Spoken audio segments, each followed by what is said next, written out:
this was an ambush. Yeah. When you're the most powerful person in the world and you have somebody come to your office, and why on earth would you conduct such a delicate, critical meeting in the full glare of the world's media, including the Russian state news agency TASS were specifically allowed into that meeting? They are popping the champagne corks and the opening the vodka bottles all over Moscow. We've seen a number of key allies are moving quickly to reaffirm their support for Ukraine. The German Chancellor Olaf Scholz has said Kiev can rely on his country, while the French President Emmanuel Macron has said, I think we were all right to help Ukraine and continue to do so. European Commission President Ursula von der Leyen also addressed Zelensky, saying, you are never alone, dear President. Keir Starmer, meanwhile, has expressed his, quotes, unwavering support for Ukraine after speaking with both Donald Trump and Volodymyr Zelensky, Downing Street has said. So what must European countries do now to help their ally Ukraine? Let's speak to Cormac Smith, a former advisor to the Foreign Minister of Ukraine. Cormac, thanks for joining us. Henry, hello, and excuse my attire. I'm calling you from my hotel room in Madrid. I'm on vacation. That's okay. Thank you for breaking your vacation. As a passionate supporter of Ukraine, how encouraged are you by what's coming in from EU capitals after what the Times calls the meltdown in the Oval Office? Well, look, I'm very encouraged. But Henry, can I say first, I've run out of superlatives. I've been tracking this, for the last number of hours on the television in my room. I don't know if anybody said this yet. This was an ambush. Yeah. When you're the most powerful person in the world and you have somebody come to your office, and why on earth would you conduct such a delicate, critical meeting in the full glare of the world's media, including the Russian state news agency TASS were specifically allowed into that meeting? They are popping the champagne corks and the opening the vodka bottles all over Moscow and other parts of the Russian Federation tonight. Donald Trump has made Putin and his cronies very, very happy. This was an ambush.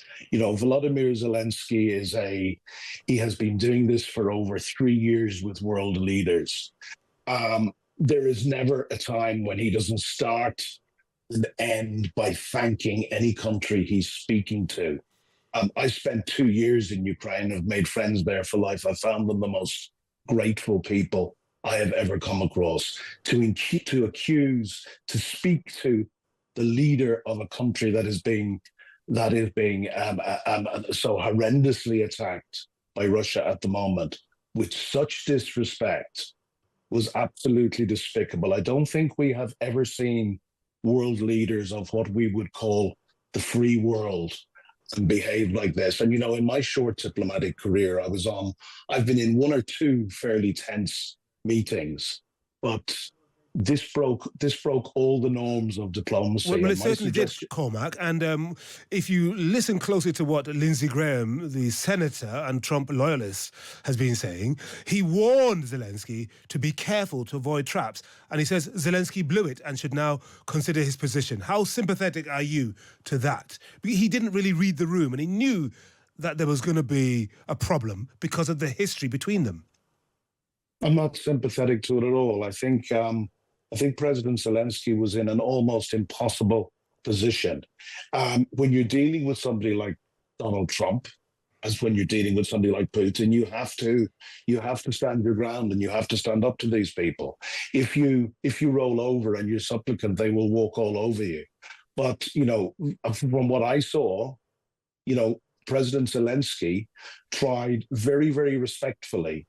He tried to point out at one stage that if they were defeated, that this problem would come to America sooner or later, and that seemed to be a real red rag to a bull to Donald Trump. Well, the Ukrainians have been telling, ever since I worked with them back in 2016, they have been telling people that Putin will not stop at Ukraine, and if Ukraine falls, there are other countries in Eastern Europe who are at direct threat, but most certainly it will undermine the security and the economies of the rest of us in Europe and across the Atlantic. That's all he was trying to point out. But Trump seemed to take great offense at that. And now we are in the situation we are in. Cormac Smith, former advisor to the Foreign Minister of Ukraine, thank you very much indeed. Inna Sovson is a Ukrainian MP representing the opposition Holos party. Good morning, Inna. Good morning to you. Thanks so much for speaking to us this morning.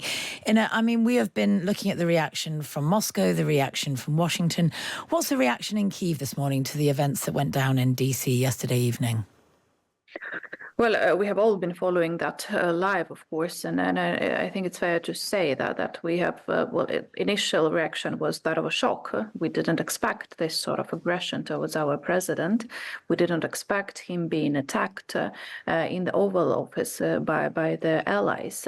So I think that was the initial emotional reaction. Part of that reaction was, of course, this very strong feeling of injustice.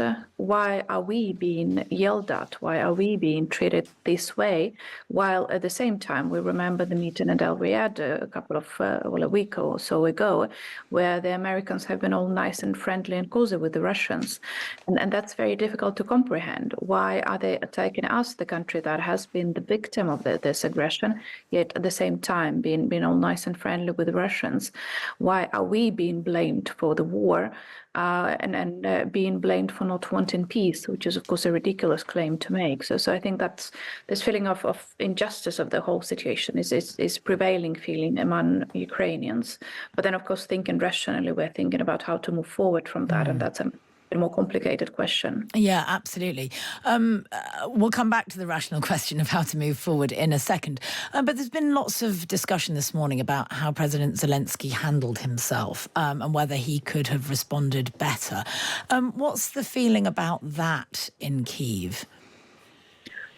Well, it's tough to say. I think in retrospect, you can imagine that he could have reacted differently.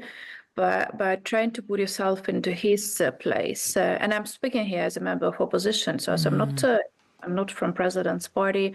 I disagree with him and his party on multiple issues, but I do understand the emotional space where he comes from. He comes from the country which is under daily attacks, and then someone undermines this whole questions that we have been the victims of the war, basically. So I can understand the emotional reaction on his side. Again, retrospectively, I can think about other ways he could have approached this, other ways he could have reacted. But I think it's trying to rationalize the reaction of the victim of the attack. And then I think it's just the wrong approach overall, because the problem was that the very fact that he was being, ambushed over there. And that's the wrong approach taken by the American side. Yeah, so it looked to you like an ambush. I mean, that is sort of what we're debating this morning. Some people saying that it was a setup, some people saying it was just, a cock-up, that things went a bit awry. But to you, it looked like a deliberate ambush, did it? Well, it does, because the conversation was going pretty well, and I think that there was a connection. There was a proper conversation, and that after JD Vance intervened, started claiming the Ukrainians were not grateful, they didn't thank enough, or something like that. That was, of course, something very unexpected. It didn't come from the natural flow of the conversation taking place in front of the cameras. So it does feel like this was planned in one way or another. I'm not necessarily saying it was a plot to take the situation into this direction, but it definitely felt like an ambush. And yes, unfortunately, President Zelensky fell right into that. And again, we can argue whether that was the right approach or not, but I think we have to remember that he comes from the country where he faces death and destruction every single day, and I think his reaction was justifiable, trying to defend the country. Have you heard any whispers or suggestions that there might be calls for him to stand down now, just in order to move the peace deal forward and deal with the Americans? Well, I think the first question is, what sort of peace deal are we being offered? Because that's a big question. Because all conversation yesterday was actually about the minerals deal, and minerals deal have nothing to do with the drones flying all over our country. So the first question is, what sort of peace deal are we talking about? And there was very little understanding of that yesterday. But of course, we have to get back to the table to negotiate with the Americans. We should, however, however, find the right approach and the right people to talk to the Americans. I'm not in any way claiming that President Zelensky should resign. He's a legitimate president who is now representing his country, but we should probably find the right mediator and maybe the right speaker from the Ukrainian side to be dealing with the Americans at this point, because I think it's going to be very hard to come back from this conversation yesterday night in a short period of time at least. So mediator and the right negotiator on our side is the way to move forward, but also, and that's critically important, negotiating with the Europeans. The stronger the support of Europeans will be, the stronger the Ukraine's negotiating position will be as well.